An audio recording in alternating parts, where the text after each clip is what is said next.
और मेरी आंसी है जाएगी। और ये प्रभु दीना नाथ अगर मेरी साड़ी खिंच जाएगी।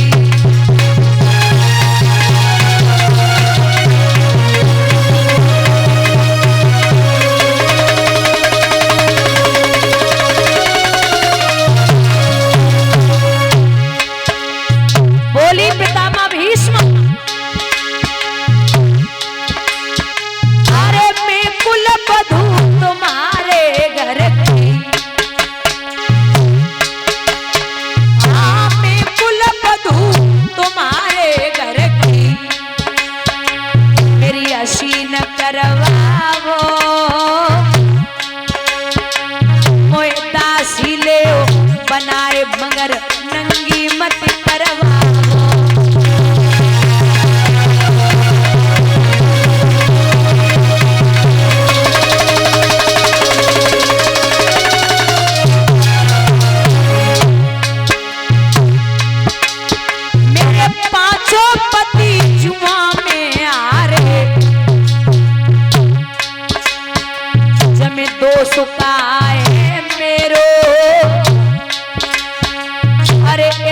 तो सम्मन करवाए देंगे हसनापुर को।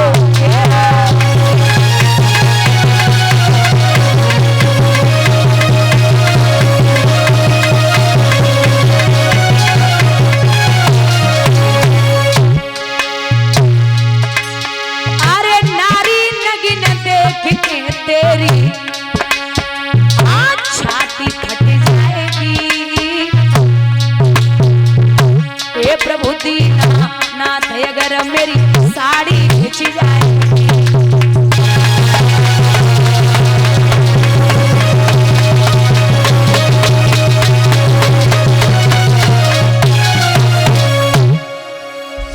मैया आवाज लगाए रही, गोविंद हमें लगता है आपके बिना कोई नहीं है।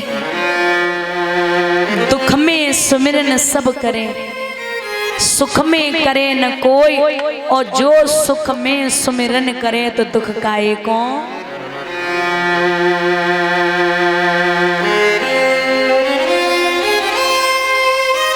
मैया आवाज लगाए रही, कन्हैया हम तो नगिन पैदा हुए थे और नगिन हो भी जाएंगे तो मेरा कुछ नहीं बिगड़ेगा, लेकिन गोविंद अगर हमारी साड़ी खिंच गई ना तो अगर बहन की बेइज्जती हो तो सबसे ज्यादा असर भाई पे और बाप पे पड़ता है। आपको आना तो पड़ेगा। आइए बिहारी। बहुत रोई बहना, जब रोई है द्रौपदी तो दुशासन महाराज साड़ी को पकड़ने लगा। बहन ने साड़ी को जकड़ के पकड़ लिया और जवाब दियो, इतनी आसानी से मैं नगिन हो नहीं सकती। एक बात कही है कन्हैया, आपको शायद याद न हो तो मैं बता दूं, आपकी जब उंगली कटी थी, आपकी 1000 पटरानियां कपड़ा और पट्टी लेने के लिए भागी थी, लेकिन कन्हैया हमने नई साड़ी को फाड़ करके आपकी उंगली में बांध दिया था। उस साड़ी का बदला दे जाइए बिहारी, आज हम पे बहुत बड़ो संकट है। जब रोई है बहना, हाथ जोड़ के जवाब दियो गोविंद। नीचे किए बैठे सर कुछ पड़े ना असर,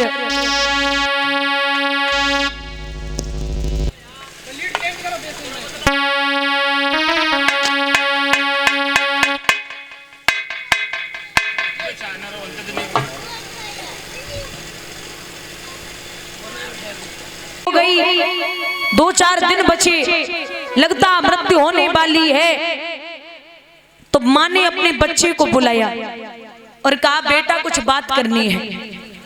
बच्चा बोलता क्या बात करनी है? तो वो मृत्यु के समय माँ अपने बेटे से कहती है कि लाला मैं ये चाहती हूं जिस कमरे में मैं रही, जिस कमरे में मैं रही हूं उस कमरे में तू पंखा लगवा दे। बच्चा बोलता मैया तेरा पूरा जीवन इस गर्मी में बीत गया, इस काल कोठरी में समझ ले, और तू अब मरने वाली है तो पंखे की क्या जरूरत है। तो बच्चा बोलता कि पंखे की क्या जरूरत। माँ आंखों में आंसू लेके और बेटे के सर पे हाथ फेर के बोलती बच्चा मैं तो मर जाऊंगी, लेकिन मैं ये चाहती हूँ कि कल जब तेरे बच्चे तुझे यहाँ छोड़ने आए तो मेरे बेटे को यहाँ गर्मी न लगे। जब तेरे बेटे तुझे यहाँ कल छोड़ने आएंगे, मेरे मरने के बाद जब तुझ पे भी बुढ़ापा आएगा तो मेरे जीते जी पंखा लगवा दे, जो मेरे बेटे को यहाँ परेशानी न हो। बोलिए गोविंद भगवान की। महाराज माँ वो है इसकी बराबरी जीवन में कोई नहीं कर सकता।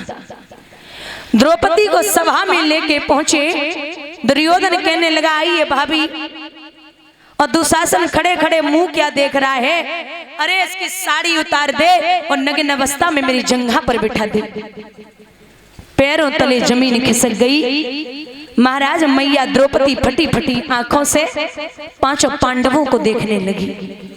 महाराज क्या बात है, जवाब दिया दुर्योधन ने एक दासी बन चुकी है, अब जो मैं बोलूंगा वही होगा। एक बात और, ये जो द्रौपदी है इसके 5 पति थे, आप सब जानते हैं, लेकिन द्रौपदी के 5 पति क्यों थे। ये जब कुंवारी थी तो उसने भोले बाबा की पूजा की, बाबा से कहा वरदान चाहिए, बाबा बोले मांग लो। बोले हमें ऐसा पति चाहिए जो धर्म को जानने वाला हो, बहुत बलवान हो, कीर्तिवान हो, यशस्वी हो और बहुत ही सुंदर हो। बोले बाबा बोले बिटिया एक आदमी में इतने अच्छे गुण ना मिल सकते, इतने गुण और एक व्यक्ति में मिल जाए हो ही नहीं सकता। जाओ मैं तुम्हें वरदान देता हूं, 5 पति होंगे, सबसे बड़े हैं धर्मराज जो धर्म को जानने वाले हैं, दूसरे हैं बलवान भीम, तीसरे हैं कीर्तिवान अर्जुन, यशस्वी सहदेव और सुंदर हैं नकुल।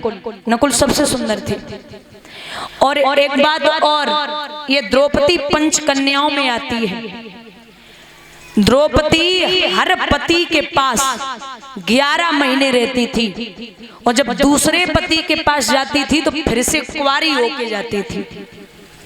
दूसरे पति के पास जाती तो फिर से कुंवारी होके जाती थी। दूसरी है तारा जो बाली की पत्नी है। ये जब बाली मारा गया तो जब सुग्रीव के लिए ब्याही गई थी तो ये कुंवारी होके फिर शादी हुई थी। एक ही मंदोदरी जब रावण मारे गए तो जब विभीषण के लिए ब्याही गई थी तो फिर से कुंवारी होके गई थी। बोलिए गोविंद भगवान की। महाराज ये 5 कन्याओं में आती हैं देवियां। यहाँ द्रौपदी ने कहा कि महाराज एक पिया की पत्नी पिया को प्राणों से ज्यादा प्यारी होती है, मैं 5 पतियों की पत्नी हूँ। नाथ यहाँ कोई नहीं बोल रहा।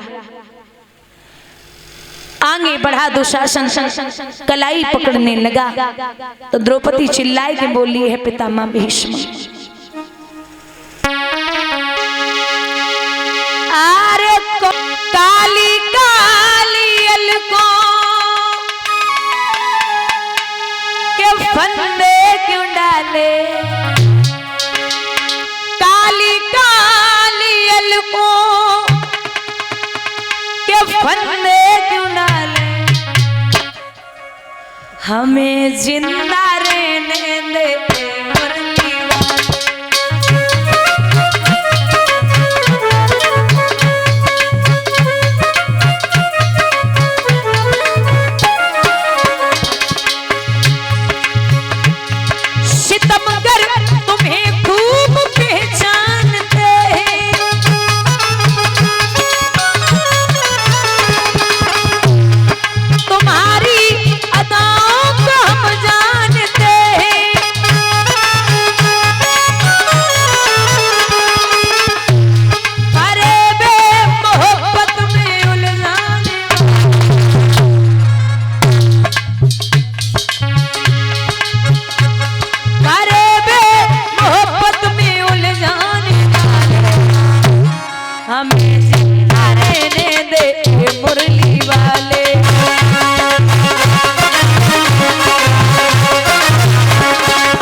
हमारी तरफ से निगाहें हटा ले। लोग कहते कि हमारी तरफ निगाहें कर ले, लेकिन सच्चा भक्त कहता है कि हमारी तरफ से निगाहें हटा ले, क्योंकि वो एक कहावत है कि जो शब्द हम मुंह से नहीं बोल सकते वो आंखों से बयां कर देते हैं। हमारी तरफ से निगाहें हटा ले, हमें जिंदा रहने देते वाली वाले।